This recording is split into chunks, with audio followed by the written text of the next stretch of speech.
vous avez compris comment la DGM se retrouve.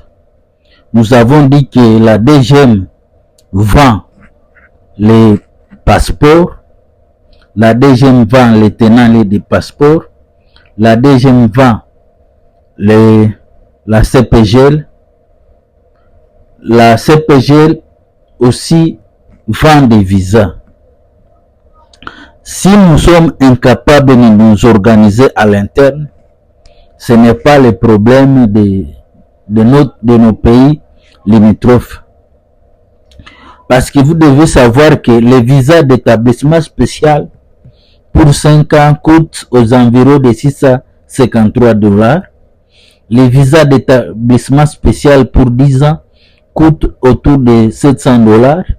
Les visas d'établissement permanent coûtent autour de $1,500. Les visas d'établissement ordinaire pour commerçants et professions libérales à caractère lucratif, ça coûte $653. Donc, ici, je vous donne l'idée que vous puissiez avoir comment la DGM se retrouve.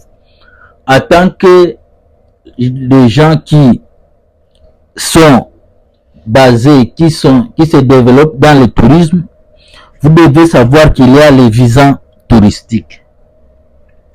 Nous sommes en train de dire que ce qui bloque le développement de la République démocratique du Congo, c'est la forte centralisation du pouvoir, mais aussi parfois la mauvaise gouvernance. Mais si nous pouvons respecter les textes qui sont en République démocratique du Congo, vous devez savoir que la RDC sera un merveille pour beaucoup de gens, la seconde patrie. Actuellement, les visas de la RDC touristique pour visiter la RDC tout entière, c'est tout autour de $400 à $500. Or, c'est incompréhensible.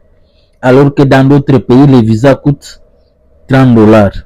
Ça est 20, au plus, ça c'est $50. Comme nous sommes en train de parler du Congo central, le gouvernement, les ministres, peut convoquer les tours opérateurs qui œuvrent au Congo central. Il leur donne la mission que nous avons besoin de 100 000 touristes l'an. Nous pouvons commencer au début. Avec l'ONT, l'ICCN, la division du tourisme, tous se mettent ensemble pour parler et voir comment aider l'État à avoir de l'argent et dire à tous les visiteurs étrangers que pour venir visiter la République démocratique du Congo, vous devez passer par un tour opérateur agréé. Parce que on doit former des tours opérateurs locaux, parce que c'est eux qui doivent faire visiter les touristes à l'intérieur de la République démocratique du Congo. Mais tout en ayant dans l'image que ce n'est pas seulement les frontières de Cabinda, Mwanda, Boma, Matadi, Lufu, Kaembe, Dildo qui sont en République démocratique du Congo. Pour entrer en République démocratique du Congo, il y a 59 frontières. Le Rwanda a seulement autour de 7 frontières, mais le nombre de touristes au Rwanda en 2024 a été de 1,3 million de touristes avec un revenu de 647 millions de dollars. Donc le tourisme au Rwanda fait entrer et de 9% de leur PIB. Donc nous pouvons aller au-delà parce que vous devez savoir que nous avons beaucoup de potentiel touristique, mais malheureusement nous ne savons pas comment les mettre en valeur. C'est pourquoi je suis en train d'éclairer la jeunesse. Même si aujourd'hui vous ne pouvez pas pratiquer, même les gens qui viendront après nous à 2050, à 2100, de voir comment l'argent. En fait, l'argent c'est une convention. Si une fois les ministres, dans le conseil des ministres, ils convoquent les gens de la DGM, de l'ONT, de l'ICCN, des opérateurs touristiques bien reconnus, qui maîtrisent les milieux, les langues étrangères, même locales, on leur donne la mission, nous avons besoin de 100 000 touristes. Et le visa, c'est 120 $. On peut voter cela parce que c'est nous les électeurs. Parce que lorsqu'on garde des secrets commerciaux, on garde les choses en secret, c'est par là que les choses n'évoluent pas. Par exemple, pour les visas touristiques de 120 $, si un tour opérateur peut avoir dans ce visa 20%, le ministère de l'Intérieur 40% et le ministère du Tourisme 40%, donc chacun saura sa part, parce que le grand problème c'est lors du partage. On peut vous amener des touristes, mais lorsqu'on ne reçoit pas nos commissions, c'est là où il y a des difficultés. Un tour opérateur vit grâce aux commissions qu'il va générer. Et pour avoir le visa, actuellement il y a des systèmes électroniques, les gens qui arrivent au niveau de la frontière. Donc pour que le gouvernement puisse contrôler les vrais touristes de la République démocratique du Congo, ces touristes doivent passer par le tour opérateur.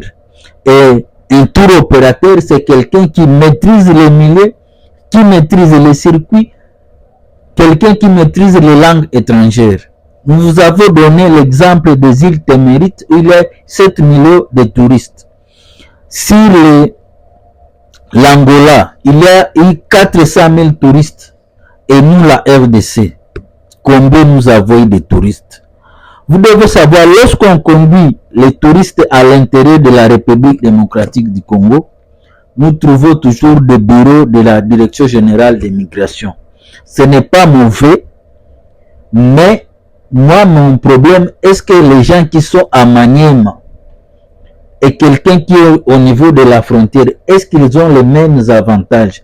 Parce que souvent, ceux qui sont à l'intérieur des pays comme le Massissi, ces gens-là, parfois, ils ne trouvent pas les avantages que les autres ont.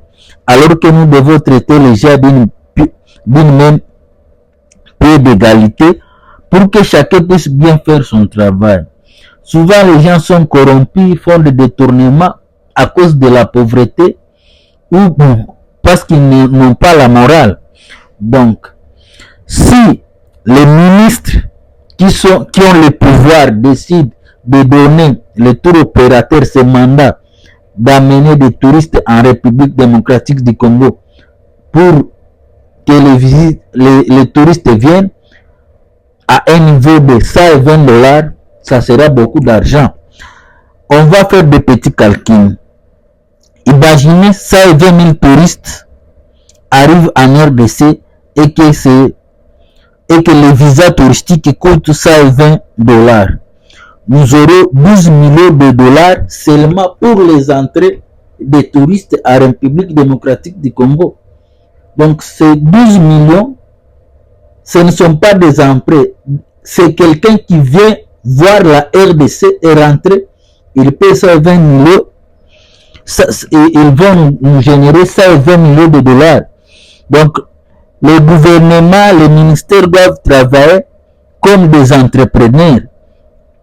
Parce que c'est possible. Donc, personne ne nous interdit de mettre, par exemple, les visas à 120 $, mais que les touristes puissent passer par des tours opérateurs pour qu'on puisse bien contrôler les entrées et les sorties.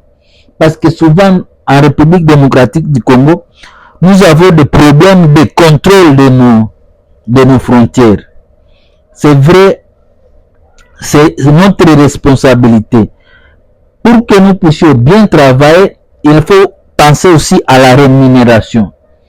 On ne peut pas générer au gouvernement les 120 millions pour qu'ils puissent les partager entre eux.